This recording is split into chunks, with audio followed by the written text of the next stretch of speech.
یو د احد جنگ چې کوم دی مختصره به یې انشاءالله العزیز ووایو، زده به یې کړو، وابه سبق به ځینې واخلو.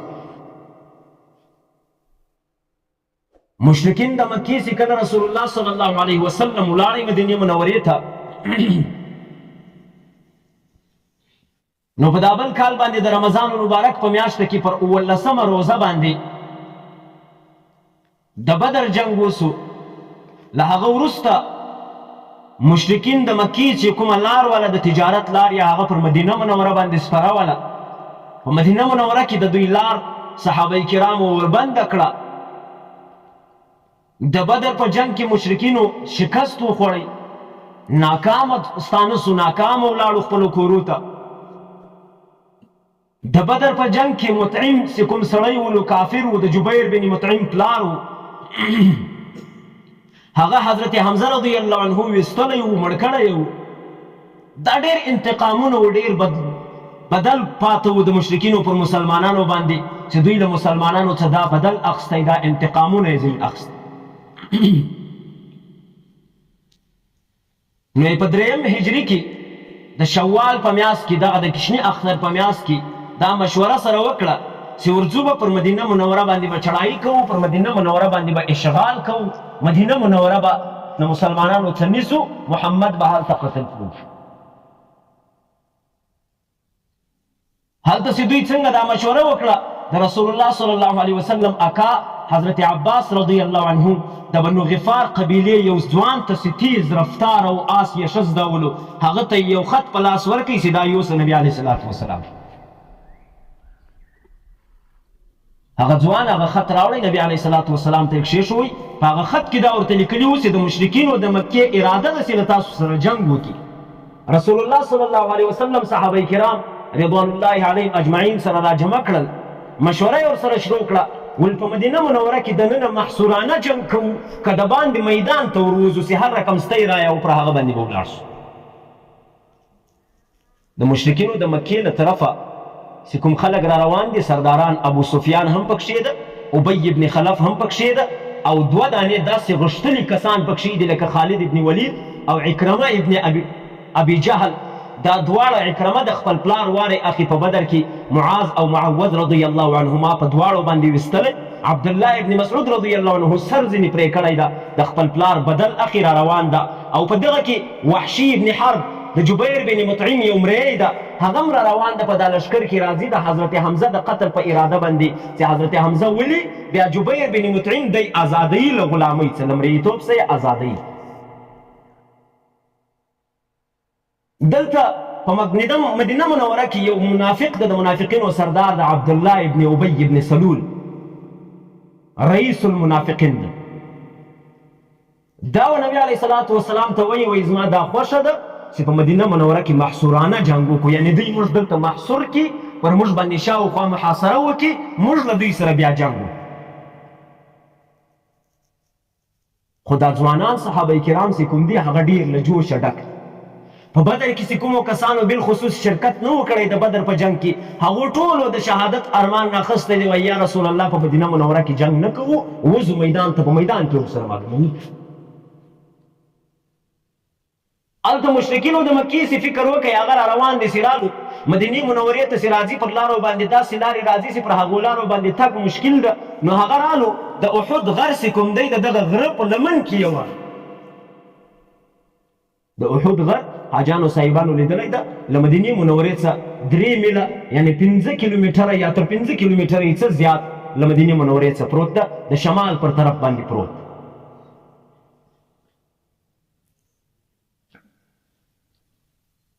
رسول الله صلی الله علیه وسلم چې کله رایې وغوښتلې، رایې اکثره پر دې طرف باندې ولاړلې، یعنې یو قسم ووټ وسو، ووټ اکثره پر دې طرف باندې ولاړی چې له مدینې منورې څخه وځو. نبی علیه صلات وسلام ولاړی، خو کور ته ننوتی، حجرې ته لاخوا چې راووتی، زغره یې اغوستې ده، توره یې په لاس کې ده،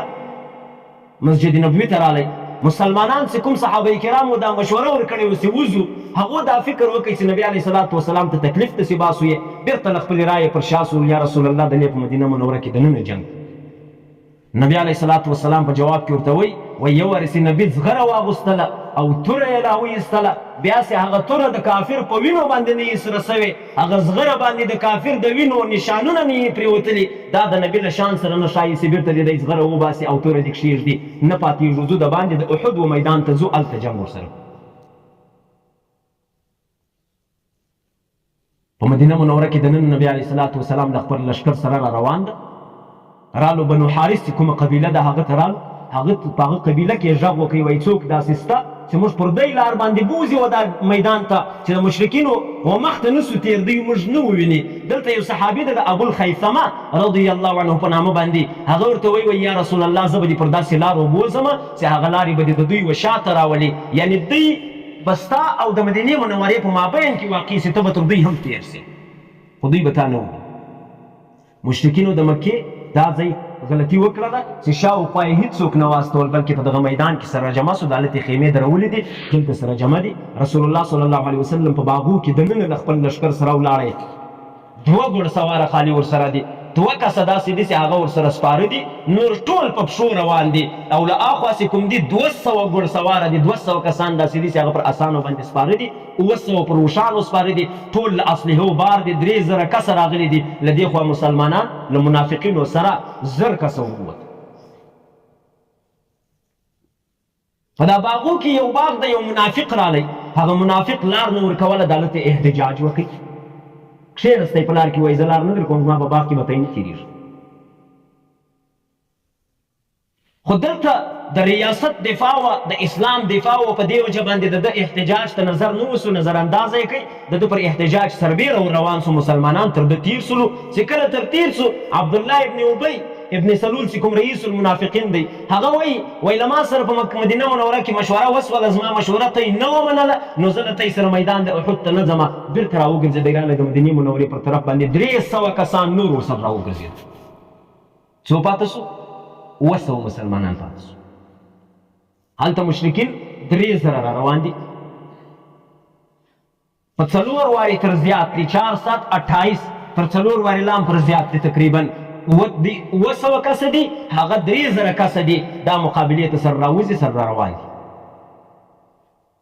خبره به رالنډوو انشاءالله رسول الله صلی الله علیه وسلم چې کله د احد د غره و لمنې ته ورسېدی و داسې ځای ته ورسېدی چې په هغه ځای ته دی دا مشرکین د ده و مخته دي د مشرکینو شاته دستې مدینه منوره نبي علیه صلات وسلام دلته غږ وکړي وایي څوک داسې شته چې زه دا زما توره ورکړم زما د تورې حق څوک ادا کوی سي هر صحابي راځغلي وایي یا رسول الله زه ادا کوم زه ادا ابو دجانه رضی الله عنه غږ ورباندې وکړي وایي یا رسول الله ستا د تورې حق څه ده یوارې حق راته وړاندې که چې حق یې موږ زده کړو بیا به موږ دا کوشش وکړو چې حق یې ادا کړو نبي علیه صلات وسلام ورته وایي زما د تورې حق دا ده چې زما توره چا په لاس کې واخیستله پر توره باندې باید دونه ځای پاک نه وي پاته چې پر هغه باندې ټوله توره باید په وینو باندې تکه سرایي د کفارو په وینه باندې پاک ځای باید پر دا توره باندې نه سي پات ابو دجانه رضی الله عنه ورته وایي یا رسول الله زه حاضر یم دا حق زه ادا کوم ابو دجانه رضی الله عنه په خپل نام په خپل غږ باندې هم ډېر مشهوره ده ډېر غټ اواز یې ده چې هر کله به د جنګ په میدان کې د تکبیر ناره وکړله دا ټول مسلمانانو به واورېدله او ټول به ورباندې بیداره سو رسول الله صلی الله علیه وسلم خپله توره ابو دجانه رضی الله عنه ته ورکړه ابو دجانه رضی الله عنه توره راخستې ده داسې په تکبر او په غرور باندې د مسلمانانو په مابین کې را روان ده د مسلمانانو دورې وځي نبي علیه صلات وسلام دا نورو ته وایي د ابو دجانه دغه تک په دغه میدان کې الله جل شانه ته ډېر خوښ دی یعنې د مغرور په مقابل کې غرور کول الله ته ډېر خوښ دی د جنگ په میدان کې غرور او تکبر کول الله ته ډېر خوښ دی ابو دجانه رضی الله عنه روان سو مسلمانانو صفونه سره تیار کړل رسول الله صلی الله علیه وسلم 50 کسه مسلمانان د عبدالله ابن جبیر رضی الله عنه په سربراهي کې دلته یو شیله ده په دغه شیله کې یو درول چې داسې نه له هاخوا پر راوګرځېږي دا کفار حمله راباندې ونه کړي هغه ټول تیراندازه دي یعنې هغه د غیسې ماهره خلک دي چې غیسه یې زده ده هغه یې ټول هلته ودرولل که چیرې له دې خوا حمله کېدله ته یې به زموږ دفاع کوئ او ګورئ په یوه حالت کې به هم ته یې له دغې شیلې څه نه راشوه کېږي زموږ و طرف ته که موږ فتحه نصیب سوه که موږ شکست نصیب سو ته یې به نه راشوه کېږي چې څو ما درته امر نه یې درته مسلمانان په صفو کې ولاړ دي. دا یو روایت ده د اسلامي جنگ چې هر کله به جنگ شروع کېدی تر جنگ مخته به یو دوه درې پهلوانان مخته راتلو، هغه پهلوانانو به مقابله سره کوله. له هاخوا یو پهلوان رالی، له دې خوا مسلمانانو څه طلحه ابن زبیر رضی الله عنه ووتی، په اول وارې باندې هغه پهلوان مړ کوي. بل پهلوان رالی، له دې خوا بل صحابي وروتی حضرت علي رضی الله عنه، په اول وارې باندې هغه مړ کوي. له هاخوا څه دوه کسان راووتو، له دې خوا حضرت عاصم رضی الله عنه وروتی، دواړه یې مړه کړل. دلته نو بس جنګ شروع سلو، لږه درګه شروع سوله، د تورو وارې د غیسې د بد حال شو.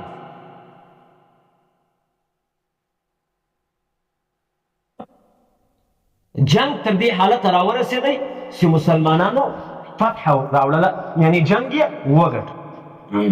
مشرکین د مکې پر شا ولاړو، چې کله پر شا ولاړو مسلمانان رالو، هغه د دوی خیمو ته، په خیمو کې چې کوم باندې غنیمت پروت و، هغه باندې غنیمت یې رایستل شروع کړو.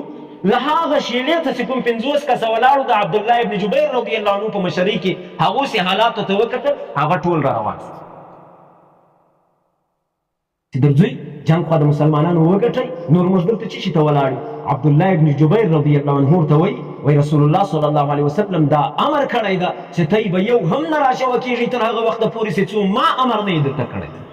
لهذا مه ځئ.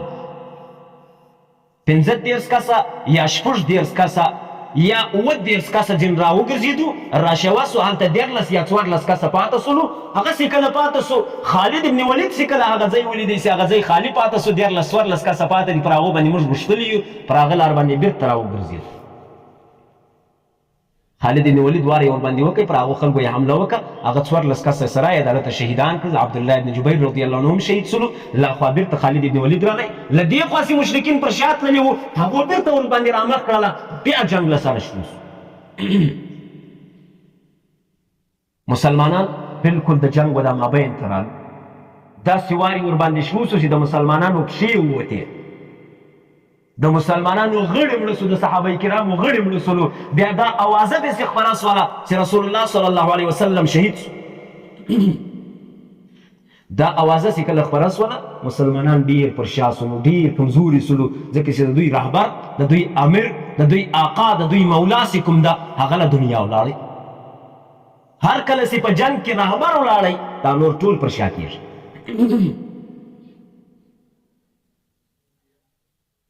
خو د حضرت انس رضی الله عنه یو اکا ده، انصاري صحابي ده، نضر بن انس نومیږي رضی الله عنه. هغه پر د انصارو صحابو باندې غږ وکړ، وایي که رسول الله صلی الله علیه وسلم له دنیا ولاړی نو څه پېښه سوله؟ موږ تاسو خو الله لرو، دین خو لرو، د هغه دین او دغه الله دفاع پر موږ او تاسو اوس هم فرض ده، د خپل دین ساتنه وکړئ. جنګ یې شروع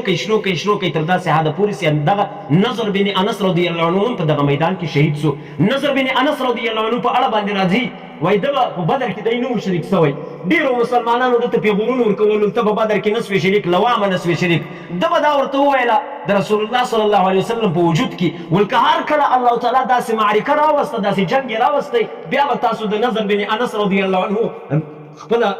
طاقت چې کومه ده، بهادري د هغه بیا تاسو ووینئ. او د احد په میدان کې بیا مسلمانانو وهم لیدل چې نضر بن انس رضی الله عنه خپله قرباني په څنګه طرز باندې ورکړه. من المؤمنین رجال صدقوا ما عاهدوا الله علیه فمنهم من قضى نحبه. دغه د نضر بن انس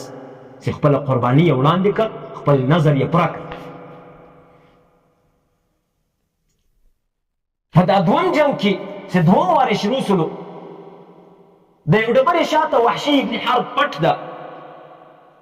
هغه غیږ سره راویستله، د شا له خوا یې حضرت حمزه رضی الله عنه وویستی، تر دا نامه یې غیږ سره راووتله. یې څه مخته ولاړی، حمزه رضی الله عنه دا هلته ونړېدی، شهید سو.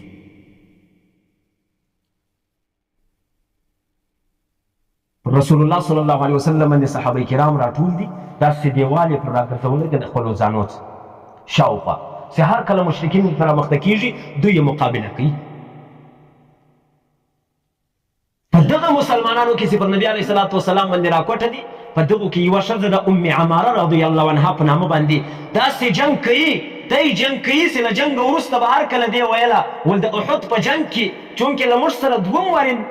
توکه وسوله او که چېرته یو بل دا رقم میدان رالی او بل نه موږ سره زموږ مقابله پر اسانو له سپرو خلکو سره وله په پښو دی نه ولو که په پښو وای دی ته به بیا موږ خوند ورکتلی وای چې د جنګ خوند و چې شي ته وایي ام عماره رضی الله عنها ډېره وجنګېده په دغه حالت کې د ام عمارې رضی الله عنه په دغه جنګ کې خپل یو زوی یا دوه زمن هم شهیدان شو چې هر کله به یو مشرک حمله ورباندې کوله ام عمارې رضی الله عنها به پر هغه باندې واری وکوي بالاخر یو مشرک واری ورباندې وکوي پر دا اوږه باندې داسې واری پر وکوي چې د اوږې څخه یې داسې غوښه راووته د باندې وغورځېده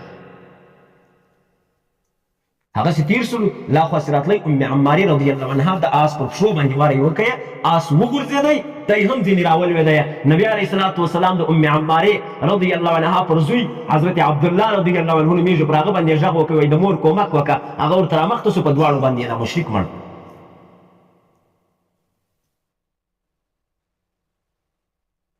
خبره به سره لنډوو انشاءالله د رسول الله صلی الله علیه وسلم اوازه خپره سوله چې رسول الله صلی الله علیه وسلم شهید سوی دی په څه وجه دا اوازه خپره سوله اوازه په دې وجه خپره سوه چې په دا صحابو کې یو صحابي د مصعب بن عمیر رضی الله عنه نومېږي ډېر نبي علیه صلات وسلام ته سوی ده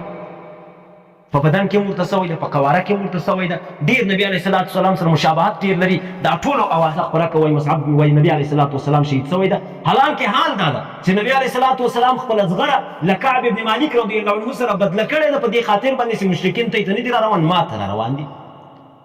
زما په قتل پسې راوتلي دي لہذا ته دا خپله زغره ما ته راکړه ما به نه پېژنې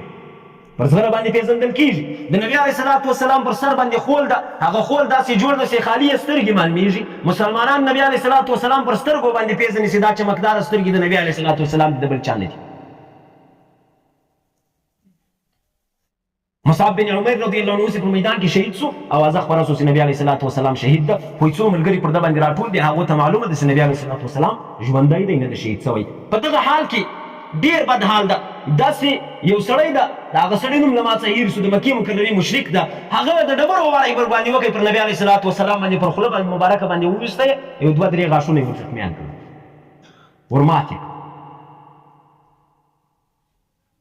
بل یوه له هاخوا څخه د تورې واری وکړي پر نبي علیه السلام پر خول باندې ولګېدی نور زخم نه ده رسېدلی خو د خول چې کوم تیره تیره شان راوتلي دي هغه داسې په مخ نه نوتل مخ یې ور زخمي کوي خو بالاخر مسلمانانو کوشش شاته تلو نبي علیه السلام یا یو لوړ ځای ته وخېځوئ چې هلته بیا کفار نه سوی ورته راختئ حضرت عمر حضرت ابوبکر صدیق او دا رقم یو څلور پنځه صحابه کرام رضوان الله علیهم اجمعین ټول ورسره ملګري دي له نبي علیه صلات وسلام سره لوړ وختو لوړ چې کله وختلو ډېر تږي دي ډېر ستړي دي حضرت عایشه صدیقه رضی الله عنها ده یوه دانه بله ښځه ده دا پر خپلو ملاو باندې پر خپلو څټانو باندې اوبه راوړي دوی ته ږدي وایي تاسو اوبه څښئ له هاخوا له مشرکینو سره 15 دانې ښځې را روانې دي په دې نیت باندې را روانې دي چې مرثیه دوی ته وایي اشعار ورته وایي چې که چیرې دوی پر شا راتلو دوی به جوش وو دوی دلته پر دا لوړ ځای باندې ناست دي په دا لوړ ځای باندې پر مسلمانانو باندې سکینه راله سکینه دا معنی خوب ورته رالی حضرت طلحه رضی الله عنه سره ده ډېر وارې د هغه نه لاسه توره ورکېږي دوی داسې یو ساعتکی بعد بېرته بیداره سو چې بیداره سو داسې بیداره سو لکه د اول وارې چې جنګ ته ولوېدو ځکه چې خوب یې هلته پوره سولو بېرته بیداره سو مسلمانانو جنګ شروع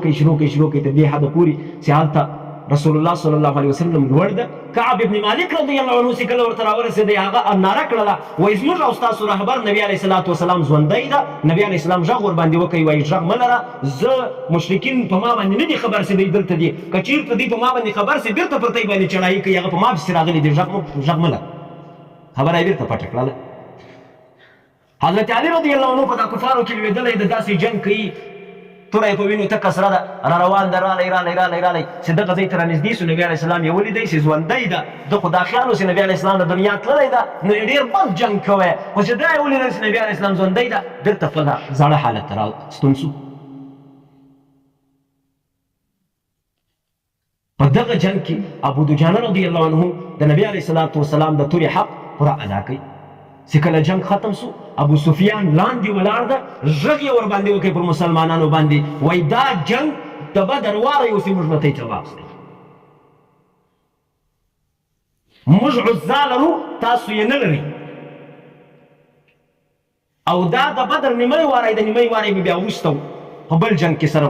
ګورو. حضرت عمر رضی الله عنه ته نبی علیه الصلاة والسلام وایي جواب ورکړه. عمر رضی الله عنه ورته وایي و ابو سفیان ته په جواب کې وایي موږ الله لرو، لا مولا لکم، تی مولا نه لري.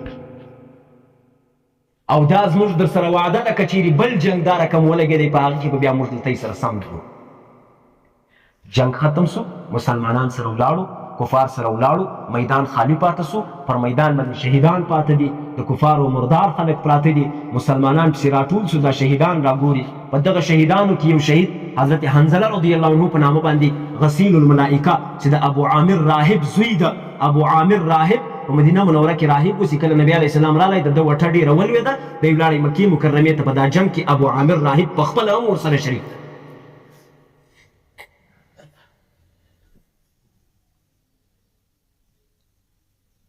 او د حضرت حنظله رضی الله عنه کوروالا جمیله نومیږي، د عبدالله ابن ابی ابن سلول رئیس المنافقین د دغه لور ده.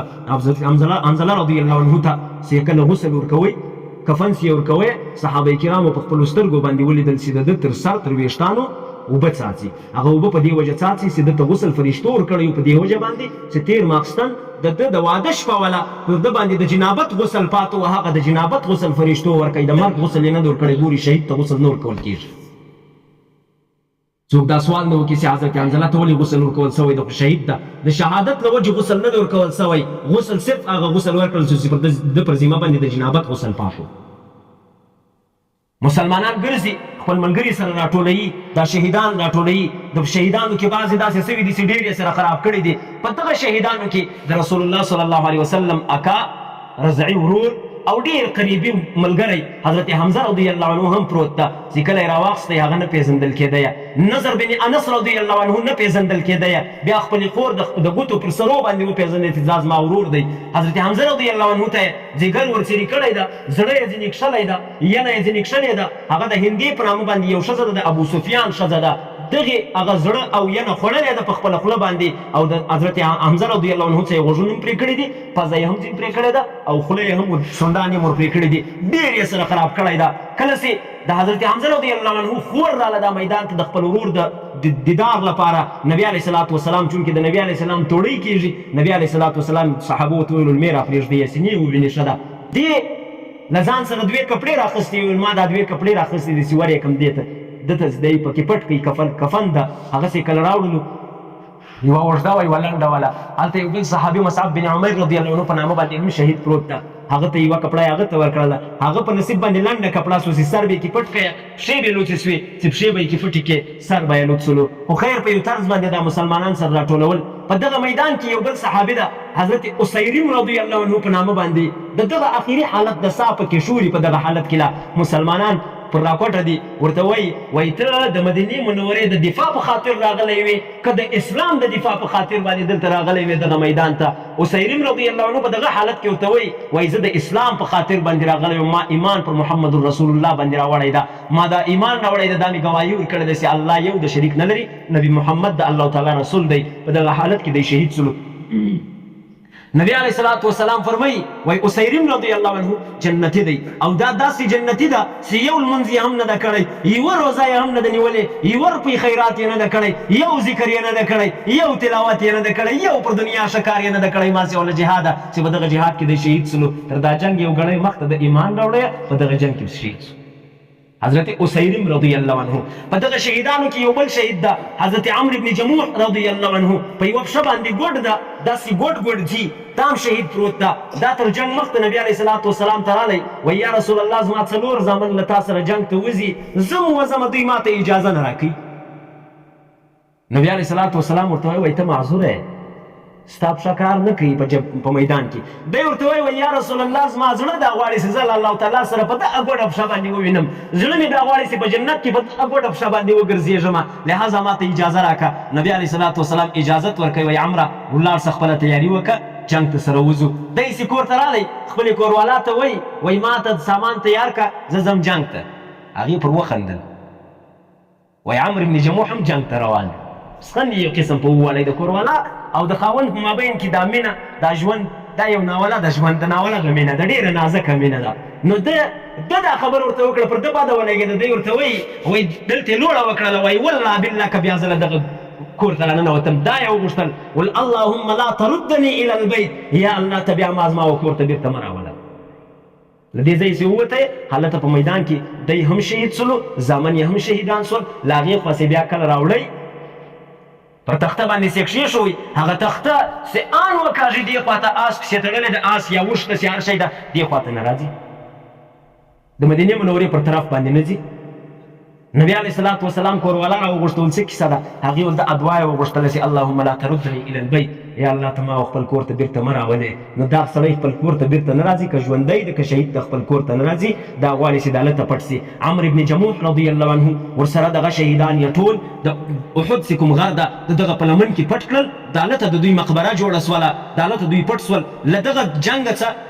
45 کاله بعد پر دغه د احد په لمن کې یو نهر راتېرېدی نهر د اوبو نهر نالۍ یې کښله چې کله یو سړي بیلچه ور واچوله لاندې له هاخوا بیلچه په وینو سره راووتله چې راویستل هغه خلک په هغو کې حضرت حمزه رضی الله عنه هم پروت دی صحیح سالم پروت ده دا بیلچه د حمزه رضی الله عنه په پښه او په وینو باندې سره سوله او عمرو بن جموح رضی الله عنه هم دلته پروت دی دا ټول صحابه کرام دا د شهید پر ژوند باندې علامت کوي چې شهید ژوندی ده نه مړ کېږي که په قبر کې ده هم ژوندی ده دوی 45 کاله بعد په خپل قبر کې صحیح سالم پراته دي په بدن کې وینه شته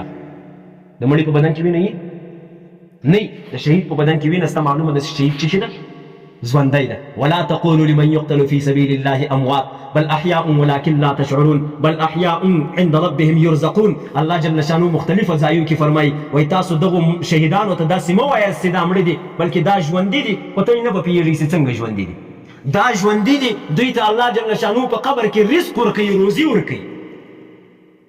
من المؤمنين رجال صدقوا ما عاهدوا الله عليه دا هغه کسان دي چې پر خپله وعده باندې صادق پاتې سو فمنهم من قضا نحبه د خپلو ځانو قربانۍ د خپلو ځانو نظرونه یې پیش کړل الله جل شانو ته خپل ځانونه یې ورته قربان کړل خپل اولادونه یې ورته قربان کړل د جنګ له میدانه چې کله وځي حضرت علي رضی الله عنه ته نبي علیه السلام وایي ته ولاړ شه په دا مشرکینو پسې که دوی چیرې پر اسانو باندې سپاره ولو نو د دوی اراده ده چې بیرته